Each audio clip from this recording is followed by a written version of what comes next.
Terima kasih Tuhan Yesus untuk kebaikan-Mu yang tidak berubah dalam hidup kami.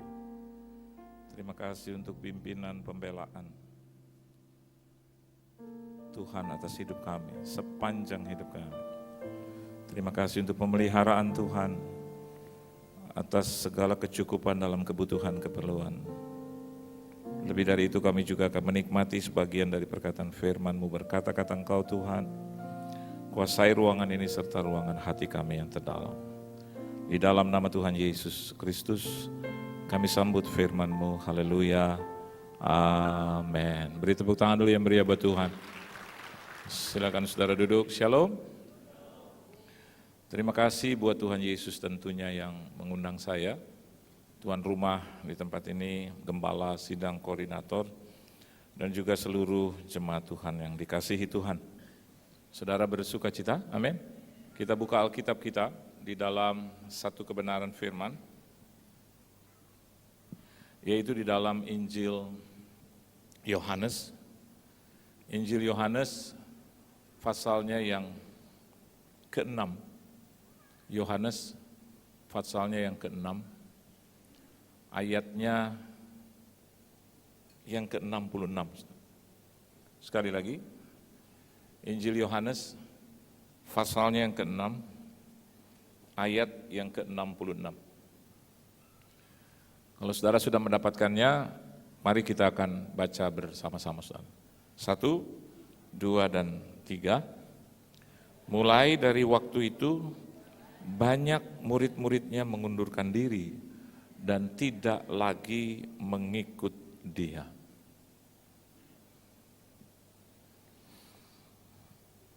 Sekali lagi saya bacakan buat saudara.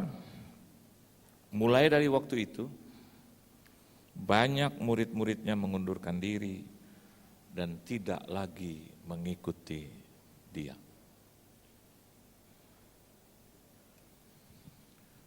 Pertanyaan saya sederhana, saudara. Apakah karena satu, dua, dan lain hal membuat saya dan Anda di tempat ini mengikuti jejak mereka? Karena persoalan-persoalan yang terjadi dalam hidup kita. Karena ada peristiwa-peristiwa dalam hidup kita. Atau dari apa yang kita lihat, apa yang kita dengar, apa yang kita rasakan, membuat hari-hari terakhir ini kekristenan kita menjadi goyah.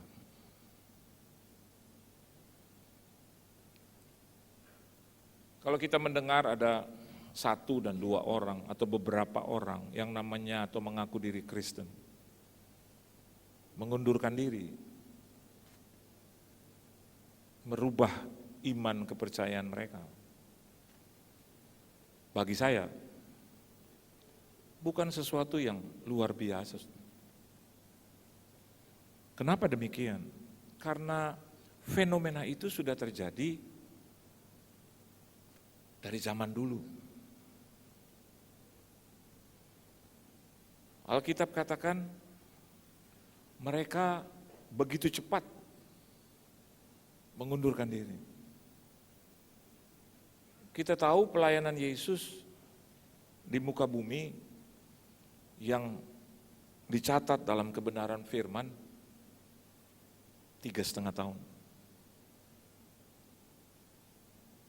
Jadi menurut hemat saya satu waktu yang relatif tidak terlalu lama. Bahkan bisa dihitung dengan hari, jam, minggu, bulan. Karena hanya 3,5 tahun.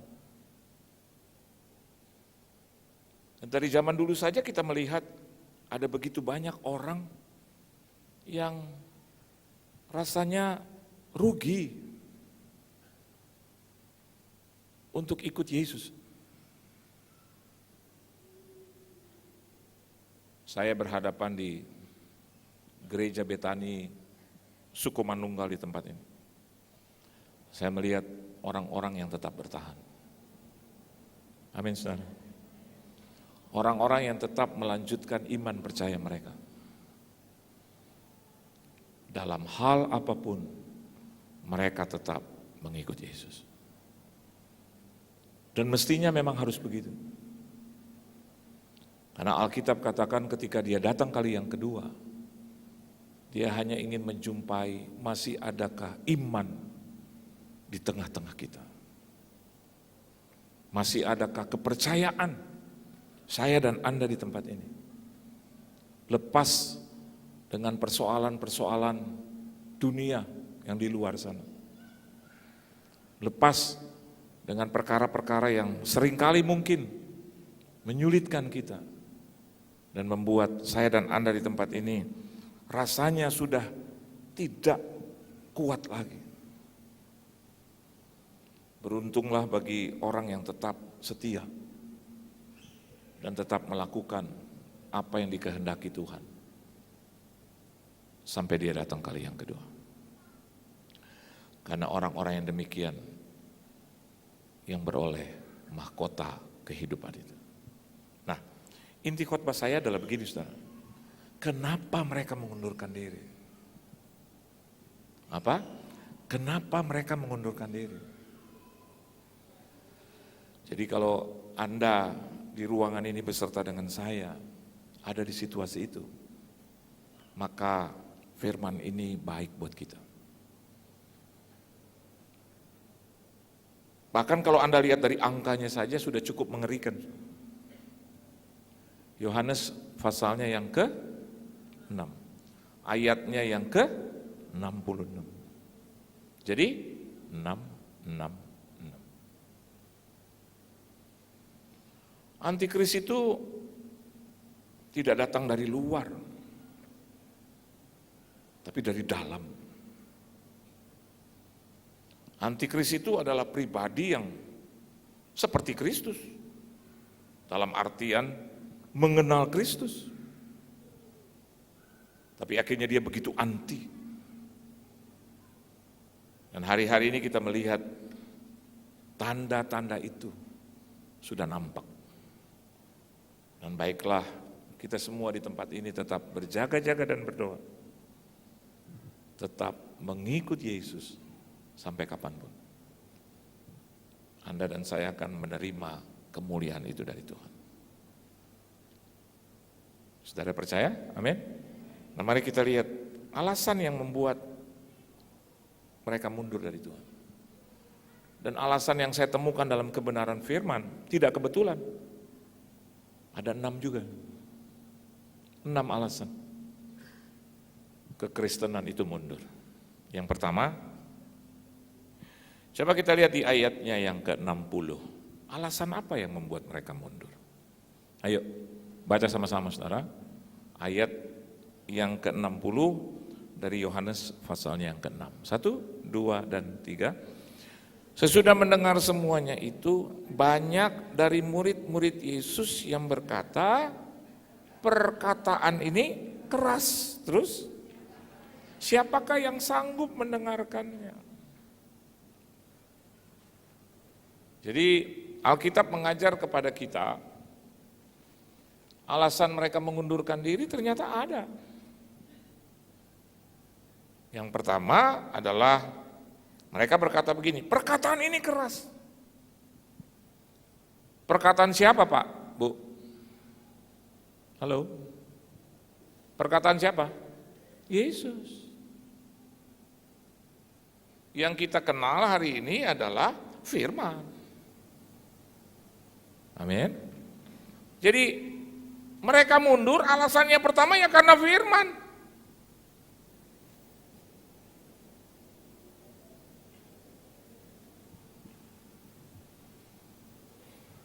Pergaulan yang buruk merusak kebiasaan yang baik, kita protes tuh. Kuduskanlah hari Sabat, protes kita. Aduh, ketat amat sih. Berdoalah dan berjaga-jagalah, aduh kayak hansip. Hormatilah bapak ibumu. Tapi kalau dia peminum gimana Pak Pendeta? Mereka cerai loh Pak Pendeta. Bapak saya dan ibu saya cerai. Apakah firman masih menopang itu? Tetap hormatilah bapak ibumu, titik gitu.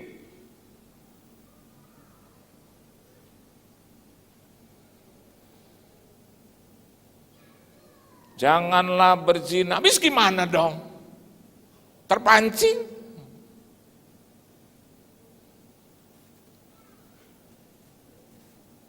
Kuduskanlah hari Sabat. Aduh, kebetulan Pak Pendeta kalau hari Minggu jadwalku tuh padat. Karena firman.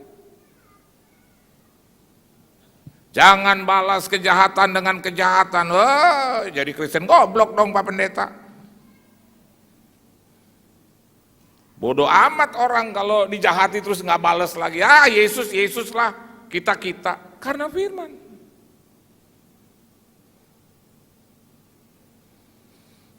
Bawalah persembahan 1/10. Aduh, Tuhan madat amat sih. Udah kaya katanya punya segalanya, masih aja terima 10% dari aku. Kayak petugas pajak, nggak ada beda. Karena firman. Hendaklah rohmu menyala-nyala dan layanilah Tuhan. Aduh, saya dari hari Senin sampai Sabtu udah sibuk Pak Pendeta, terus suruh lagi melayani tempat ini jadi koordinator. Senin sampai Sabtu saya udah pakai dasi, pakai jas. Sekarang hari Minggu tetap lagi pakai jas, pakai dasi, pakai berdiri lagi di depan 1 jam lagi. Karena firman.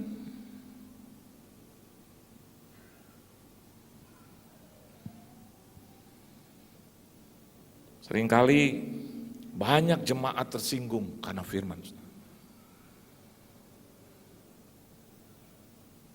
Sampai gembalanya dimusuhi, pendeta-pendeta yang khotbah dimusuhi. Jadi kalau ada pendeta itu, aku akan hindari dia.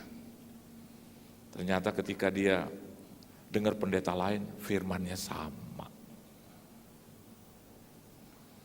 Tapi hari ini, saya percaya, Anda tidak akan tersinggung dengan firman. Amin, saudara. Kalau kita hidup benar, kalau kita hidup baik-baik dengan Tuhan, kenapa harus kita tersinggung? Ada kok pujian yang menyatakan, firman-Mu pelita bagi kakiku. Nyanyi saudara, firman-Mu. Itu setengah ngantuk itu. Pelita bagi kakiku, terang bagi jalanku. Mestinya kita semua di tempat ini bersyukur. Masih bisa ditegur dan ditegur hanya dalam bentuk kata-kata. Amin. Jangan nanti ketika kita tidak bisa ditegur, kata-kata itu berubah menjadi peristiwa. Selama masih bisa ditegur dengan kata-kata, baiklah kita berubah. Baiklah kita terima itu firman, bahkan jangan mundur. Justru firman itu menjadi kemajuan bagi kita, untuk kebaikan kita. Kalau Alkitab katakan kita harus baik-baik dengan Tuhan, biar kita kerjakan itu. Kalau Alkitab katakan hendaklah engkau menjadi saksiku, belajar juga jadi saksi Tuhan. Memang gak gampang. Saya dulu beberapa kali waktu saya masih jemaat, dengar firman atau baca firman juga rasanya gak masuk juga di sini. Bahkan ada pepatah mengatakan baca dan dengar firman itu lebih mudah daripada melakukan. Ketika kita berhadapan untuk melakukannya. Tadi saya cerita dengan pemimpin Anda di tempat ini. Bagaimana kita memulai satu pekerjaan, usaha. Karena teman saya ada di dalam bisnis itu. Dan melalui istri saya setuju. Saya hanya berpikir sederhana. Dia bilang, Pak, Bapak tuh nggak bisnis. Bapak hanya bantu keluarga. Dan keuntungan dari itu untuk keluarga. Bukan keluarga saya yang inti saja, tapi juga the whole family, big family, keluarga besar saya. Saya terus ambil kesimpulan tuh sederhana. Iya, saya hanyalah hamba Tuhan. Terus saya adalah putra tertua. Saya yang mendapatkan satu pewahyuan untuk menjaga keluarga besar saya. Bukan ketakutan yang timbul, tapi saya berpikir waras. Ya kalau di situ bisa untung apa salahnya. Yang penting saya nggak touch, saya nggak pegang itu bisnis itu, nggak ada urusan dengan saya. Walaupun uangnya dari saya. Tapi apa yang terjadi dan berkembang, bisnis itu rugi. Kenapa? Karena teman saya yang katanya meminjam itu sudah merambah kemana-mana. Jadi modalnya yang sebetulnya untung, dia masukkan lagi, dia salurkan lagi kepada bisnis yang lain. Dan ternyata bisnis yang lain itu yang hancur. Berdampak kepada modal juga yang saya berikan. Janji bahwa uang pendeta atau uang hamba Tuhan itu akan dikembalikan pada kesempatan yang pertama. Nah sekarang sudah jalan 7 tahun, tahun yang ke-8, nggak kembali-kembali. Ya kalau 10.000, 20.000 jamak lah. Tapi kalau sudah 1 miliar itu, saya dorong itu pekerjaan Tuhan yang saya dapat berkatnya itu. Karena saya begitu, begitu percaya gitu. Dan kalau sudah rugi begitu, siapa yang disalahkan? Biasanya saya hamba Tuhan yang saya salahkan kembali adalah itu. Saya bilang kok Tuhan nggak bisa jaga sih? Kok Tuhan nggak bisa pagari aku sih? Aku hambamu. Aku ini hambamu. Ada pujiannya kita nyanyi kok. Kenapa Tuhan nggak jaga? Saya protes. Ternyata nggak kembali.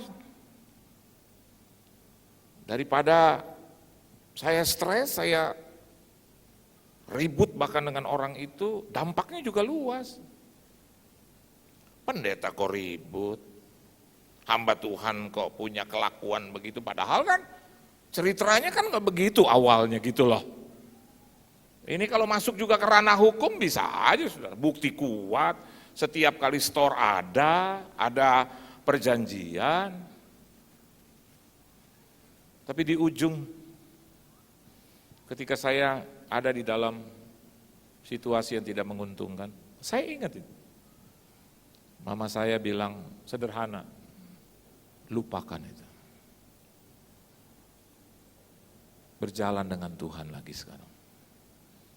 Tuhan bisa ganti engkau dengan berkat yang jauh lebih hebat. Memang ngomong gampang Pak, Bu. Wah, teori itu paling gampang.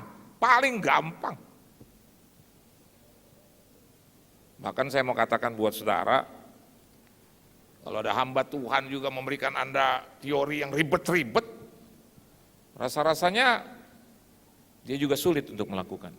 Biasanya begitu. Yang sederhana aja. Karena Yesus itu yang kita tahu nggak ribet, tapi sederhana. Amin. Nah, ibu saya datang dengan konsep ini, forgive and forget. Enggak kena, dengan kedagingan kita enggak kena Pak, Bu, enggak kena.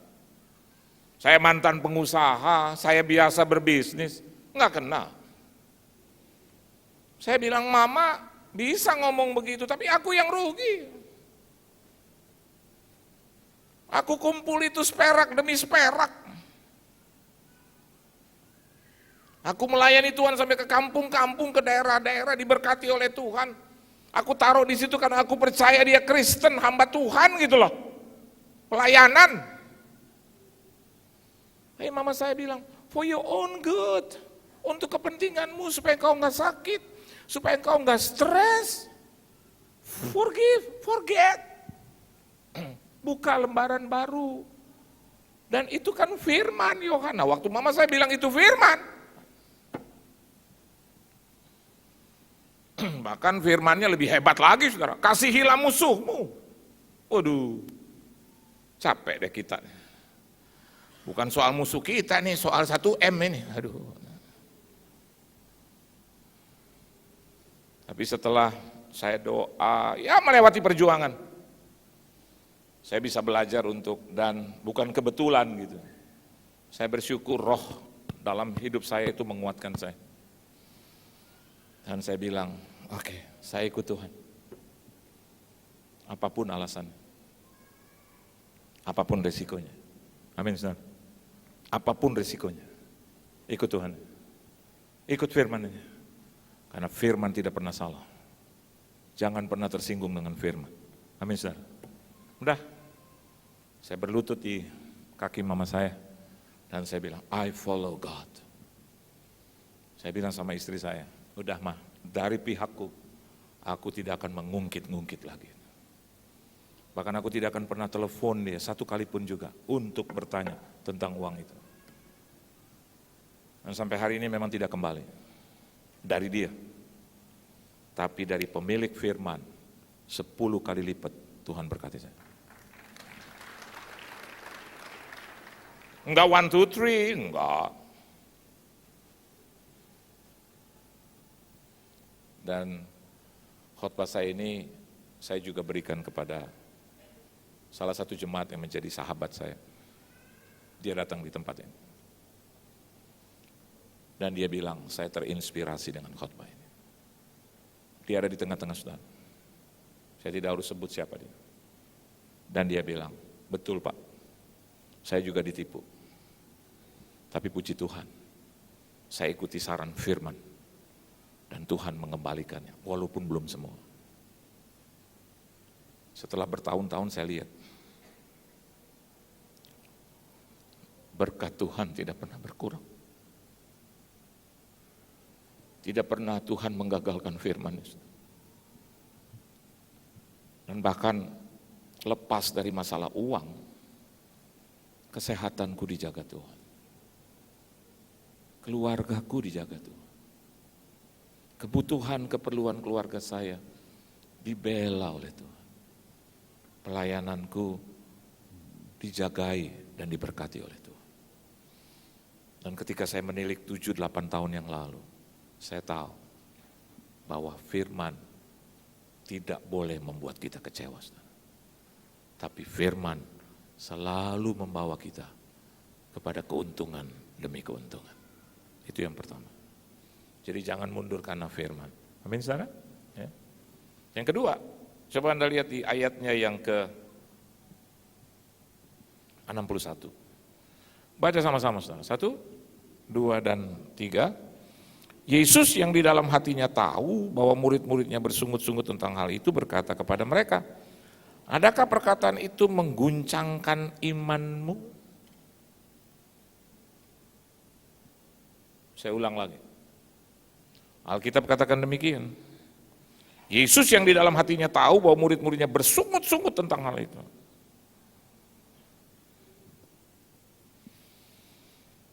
Apa kata lain untuk bersungut-sungut? Apa kata populer? Kenapa orang bersungut-sungut? Alasannya sederhana, saudara. Kecewa. Amin. Kecewa. Jadi hal yang kedua, ternyata orang mundur dari iman kepada Kristus karena kecewa, saudara.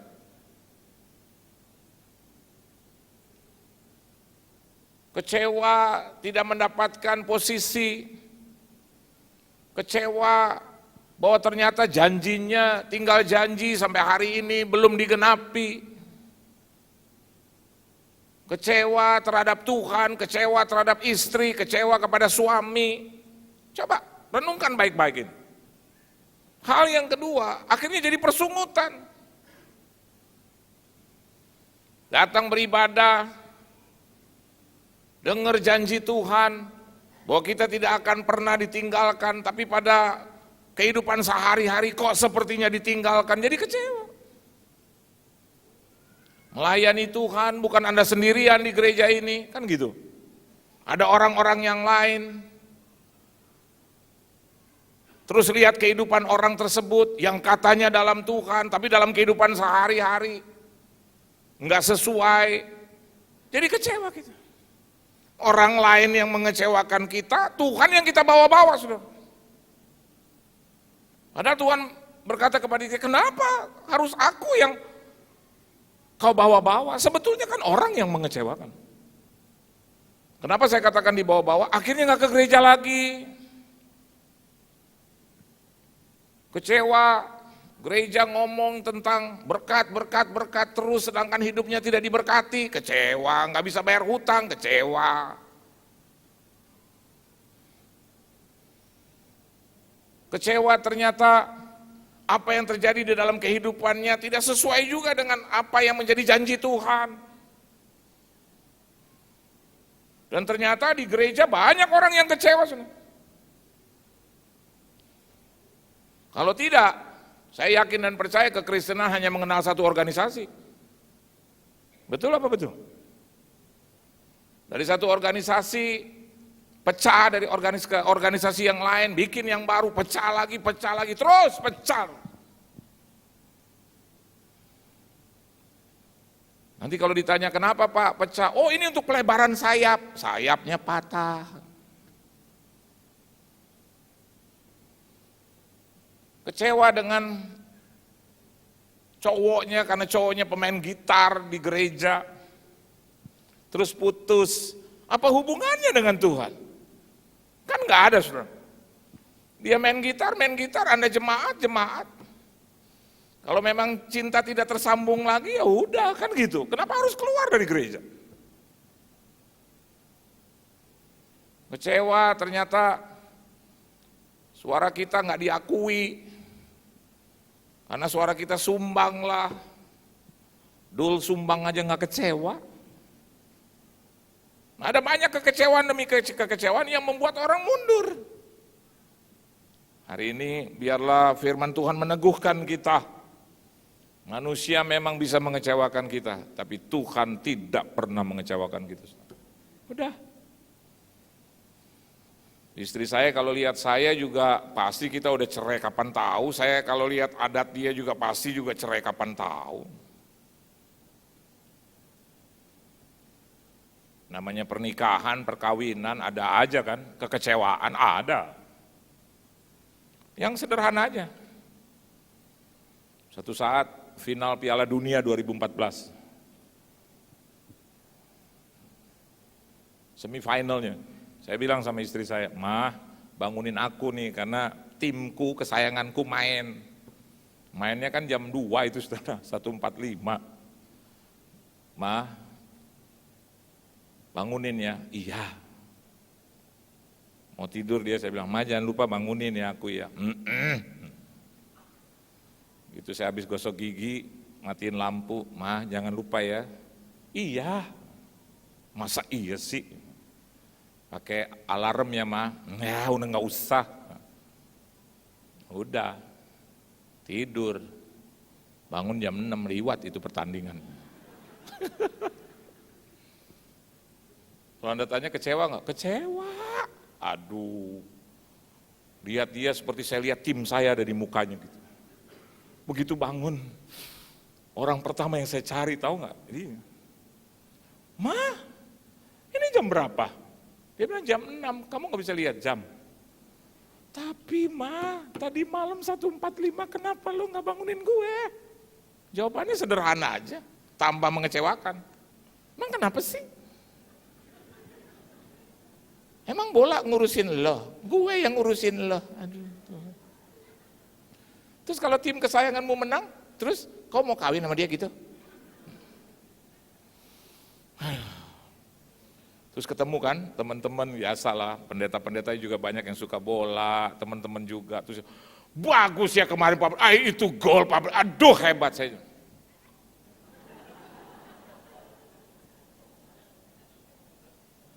Ini kalau dibawa-bawa terus ini saudara, urusannya jadi ke Tuhan.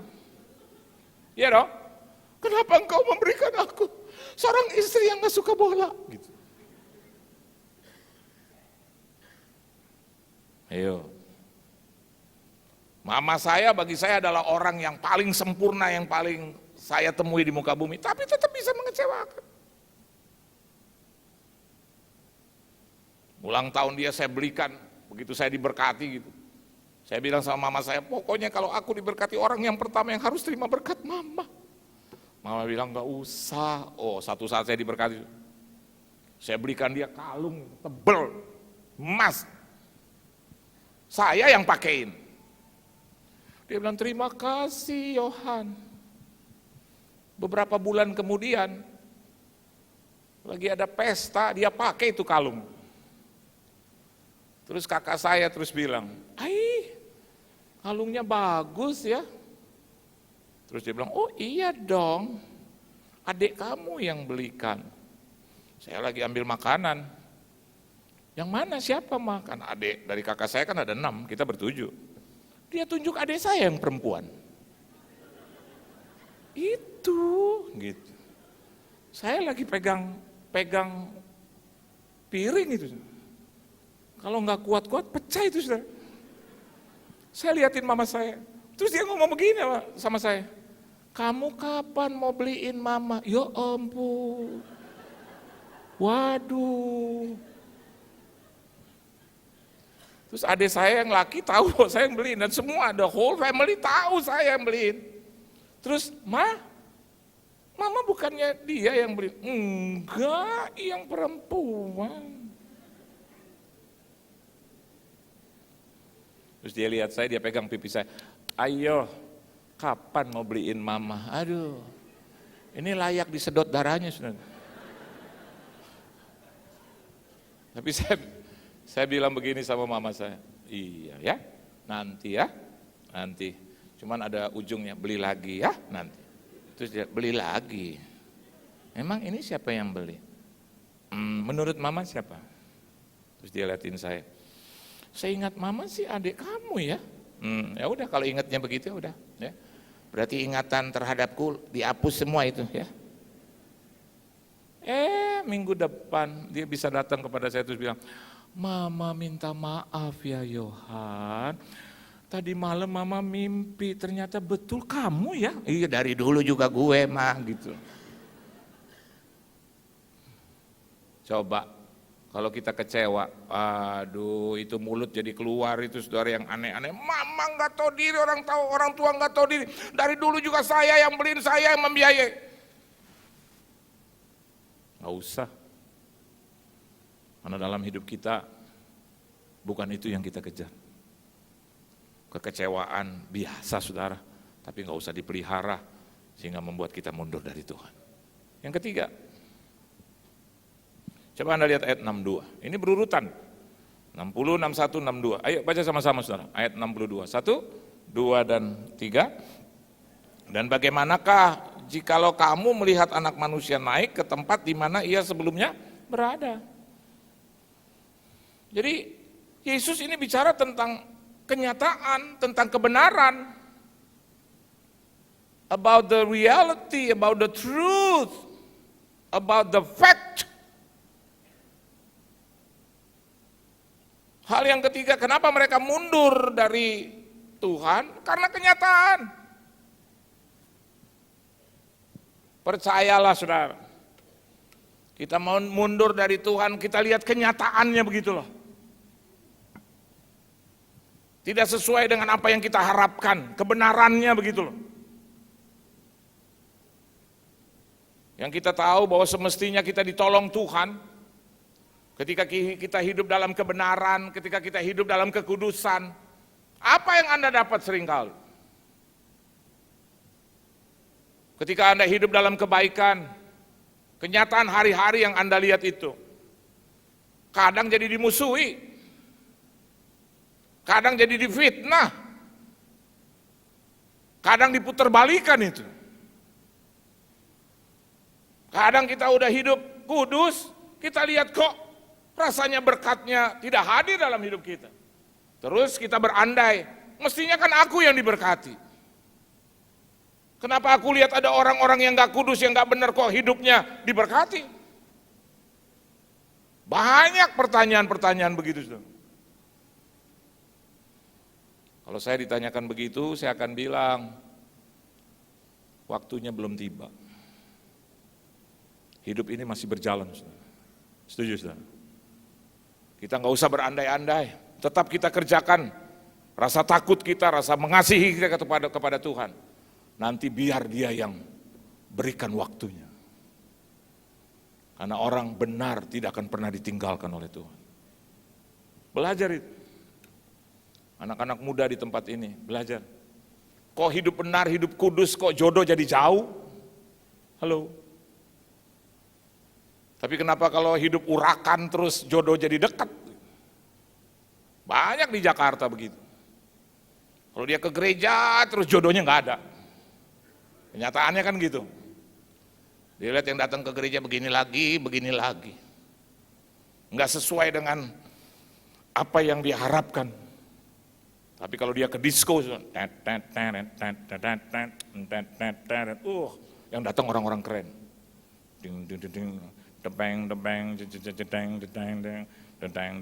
Price tag,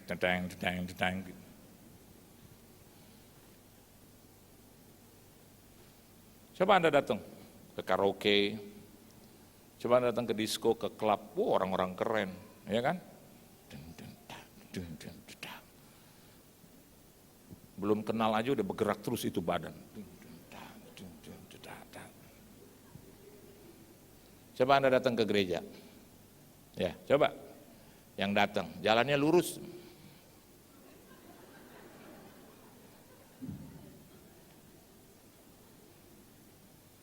Muka-mukanya katanya cuma dua, haleluya, shalom, shalom, haleluya. Coba kalau Anda pergi ke klub, hey, where have you been? How are you, man? I sis, bro. Bro gitulah, gitu. Turun bro gitulah. Terus kata-kata yang ya, modern, ya. Coba datang ke gereja, ku menang bersama Yesus Tuhan, ku menang, haleluya.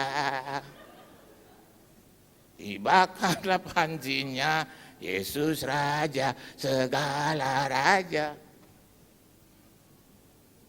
Lagu slownya, ku telah mati melulu ya di gereja ya. Coba kalau di sana,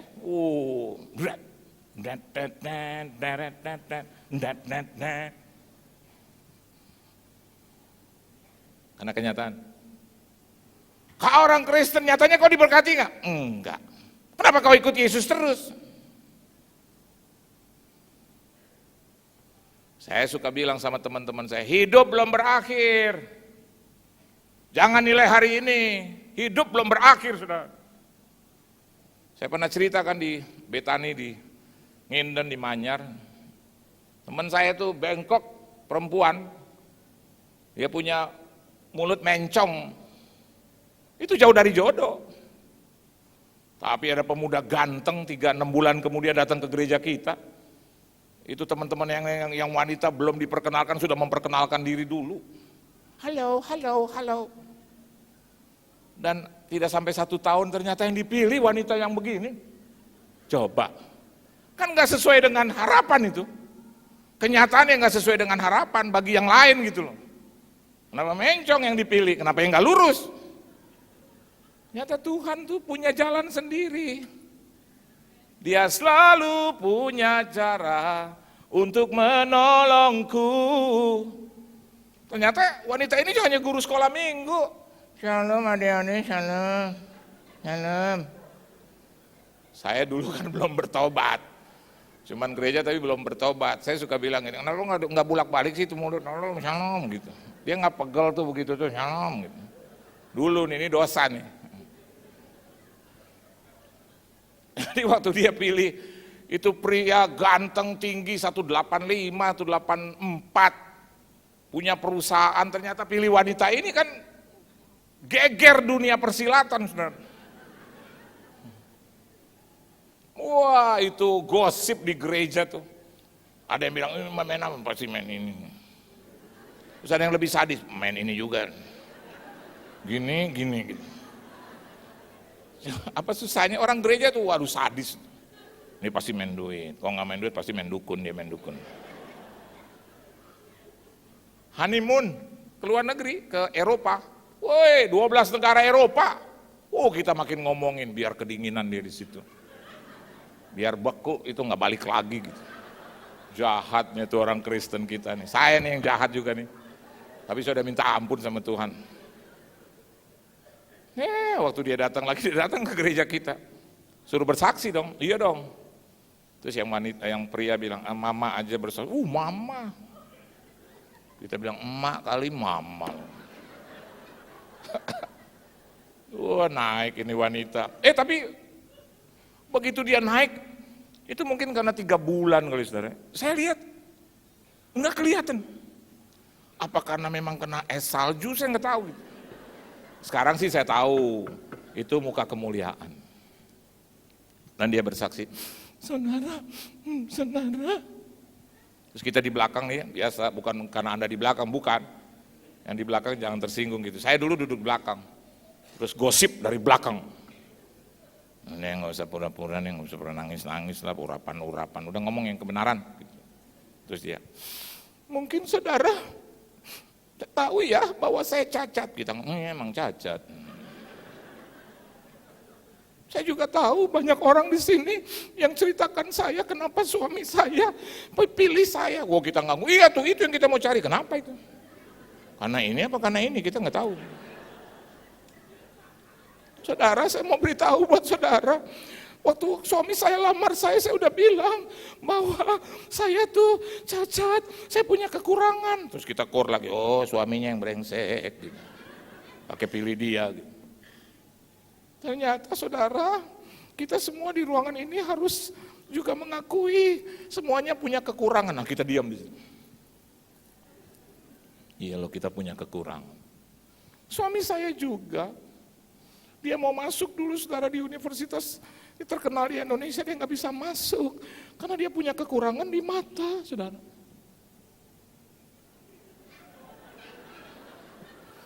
Kita tambah curiga, mata di mana? Suami saya itu nggak bisa untuk gambar, untuk garis lurus aja nggak bisa, saudara, karena dari sejak lahir pandangannya 2. Oh, pantes. Jadi suami saya bilang saya adalah orang yang paling sempurna. Hebat ya Tuhan ya, hebat loh. Terus suaminya nggak malu terus berdiri. Ya kita berdiri juga, ya udah.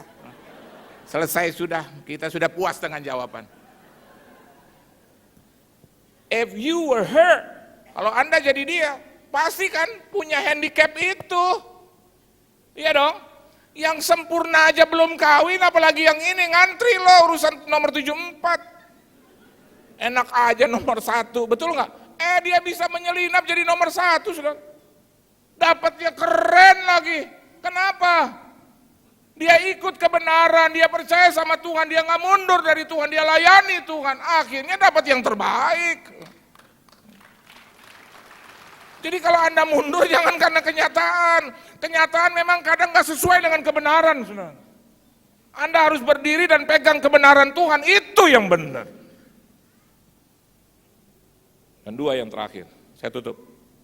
Coba Anda lihat ayat 63. Baca sama-sama. 1, 2, dan 3. Rohlah yang memberi hidup, daging sama sekali tidak berguna. Perkataan-perkataan yang kukatakan kepadamu adalah roh dan hidup. Kenapa mereka mundur? Karena kedagingan. Amin. Karena apa? Kedagingan. Dia pikir ikut Yesus tuh senang-senang, foya-foya, masuk keluar bar, masuk ke tempat-tempat eksklusif. Karena kedagingan, banyak kekristenan mundur karena kedagingan. Nggak enak di gereja. Capek. Dengerin firman 45 menit terus badan merosot. Kedagingan. Padahal dari tadi malam udah tidur, tadi siang tidur. Aneh, jam 5 merosot. Terus cari perlindungan kepala orang lain. Ini cocok nih, pas nih pendetanya nggak lihat gue nih gitu. Oleh sebab itu bangku di depan kosong. Kosong. Orang suka di belakang, nggak kelihatan. Makan permen habis kerupuk, nggak kelihatan. Kedagingan. Ke gereja bisa 4-5 kali buang air, ke bioskop nggak pernah buang air sama sekali. Kedagingan, betul apa betul? Kalau nonton film horor kita, waduh ya, sampai tunggu setannya liwat. Ini di gereja Tuhan udah liwat berkali-kali dia nggak rasa. Padahal udah penyembahannya udah naik ini si non udah, haleluya, yeah. Terus kita, kenapa sih dia begitu? Kenapa sih dia begitu? Padahal udah nyanyi, ku telah mati dan tinggalkan. Udah teriak, oh Yesus baik kau, Rajaku untuk selama-lamanya. Nggak rasa dia, karena dagingnya banyak. Bukan karena kegendutan, bukan. Duniawi. Dan yang kelima, coba kita lihat ayat 64. Dalam 3 menit saya selesaikan. Baca sama-sama ayat 64. 1, 2, 3. Tetapi di antaramu ada yang tidak percaya. Sebab Yesus tahu dari semula siapa yang tidak percaya dan siapa yang akan menyerahkan dia. Jadi yang kelima, kenapa mereka mundur? Karena nggak percaya. Saya percaya, walaupun ada gosip sana sini tentang Yesus, gue nggak pikirin itu. Bagi saya dia adalah juru selamatku. I believe him. Indeed. Orang mau meragukan masa bodoh, bagiku Yesus adalah segalanya. I believe. Amin saudara. Christ is enough for me. Dia nggak perlu buktikan apa-apa lagi. Bagi saya udah percaya dia adalah Tuhan dan juru selamatku. Kalau ada orang lain nggak percaya urusan dia. Bagiku Yesus adalah segalanya bagiku. Dan yang terakhir ayat 66. Kenapa mereka mundur? Baca sama-sama. 1, 2, 3. Ayat 65 maksud saya. 1, 2, 3. Lalu ia berkata, sebab itu telah kukatakan kepadamu, tidak ada seorang pun yang dapat datang kepadaku kalau Bapa tidak mengaruniakannya kepadanya. Jangan-jangan yang keenam, kita mundur karena kasih karunia Tuhan.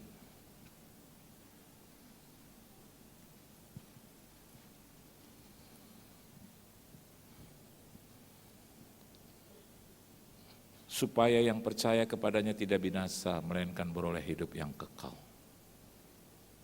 Masa sih? Segampang itukah? Bertobatlah, kerajaan Allah sudah dekat. Cuman bertobat terus masuk kerajaan sorga. Dampak kasih karunia. Oleh sebab itu banyak orang seringkali melecehkan kasih karunia Tuhan. Dia pikir, ada kasih karunia Tuhan. Hidup dalam dosa juga enggak apa-apa, ada kasih karunia Tuhan. Nanti hari Minggu aku datang lagi ke gereja, aku minta ampun, pasti Tuhan mengampuni lagi. Dia enggak hitung. Ada satu saat Tuhan tutup itu. Dia kena sakit penyakit. Dia kena kejatuhan ekonomi. Dan dia mulai salahkan Tuhan. Dia bilang, biasanya Tuhan mengasihi, kenapa hari ini tidak ada pintu ampun? Akhirnya mundur. Saya datang kepada seorang bapak, saya tanya, Pak, kenapa udah gak ke gereja lagi? Dia kena stroke. Dia bilang, bayangin aja, kenapa kok tiba-tiba Tuhan pukul aku? Sebetulnya kalau dia hebat, sembuhin dong. Terus saya bilang, Bapak udah 5 tahun ditunggu sama Tuhan gak datang-datang. Ya selama 5 tahun nggak apa-apa, saya nggak stroke. Kenapa sekarang baru stroke? Saya bilang, Bapak udah kena stroke aja, kami ngomong berdua, dan kita udah akrab. Kalau ada orang lain saya nggak akan ngomong gitu. Saya bilang, Bapak aja udah stroke aja masih keras, masih belagu. Hati-hati Pak, bisa mati beneran. Terus dia bilang, jangan ngancem-ngancem dong Tuhan. Judinya jalan, perjinahannya jalan, pukul istri jalan. Terus dia bilang, gak apa-apa kan, saya selama ini juga gak apa-apa. Tuhan ngomong baik-baik dong sama saya. Saya bilang, karena kasih karunia Tuhan berlimpah-limpah dalam hidup Bapak. Waktu dia dipukul atau kena masalah seperti itu, dia mundur dari Tuhan. Saya mau katakan buat saudara hari ini, kasih karunia Tuhan tidak kita jadikan alasan untuk tetap berbuat dosa. Tapi kita harus hargai itu kasih karunia. Kita hidup dalam kasih karunia Tuhan dengan bekerja sama dengan Dia. Selalu bisa menyenangkan hati Tuhan. Tuhan memberkati saudara. Beri tepuk tangan yang meriah buat Tuhan. Tunduk kepala kita berdoa. Terima kasih untuk firman-Mu. Kami diberkati oleh firman-Mu. Ajar kami untuk belajar tidak mengundurkan diri dari Tuhan. Karena kami yakin dan percaya dengan kesetiaan dan ketaatan sampai akhir. Itu yang membuat kami boleh bersama-sama dengan Engkau. Kami telah mendapatkan kebaikan dari Tuhan. Kami telah mendapatkan segalanya dari Tuhan. Tidak layak kami meninggalkan Engkau di tengah jalan. Ajar kami untuk belajar setia. Ajar kami untuk belajar taat apapun risikonya. Karena kami tahu di luar Tuhan kami tidak bisa berbuat apa-apa. Di dalam Tuhan kami mendapatkan segalanya. Berkati jemaat-Mu yang hadir, keluarga, rumah tangga, bisnis, usaha, mata pencarian, pekerjaan, perusahaan, perekonomian, keuangan, kesehatan mereka Engkau berkati. Pergaulan, studi, pendidikan, jodoh mereka Engkau berkati. Pelayanan gereja mereka Engkau berkati. Di mana saja mereka berada diberkati dan jadi berkat. Dalam nama Tuhan Yesus kami telah diberkati. Haleluya. Amin. Tuhan Yesus memberkati saudara.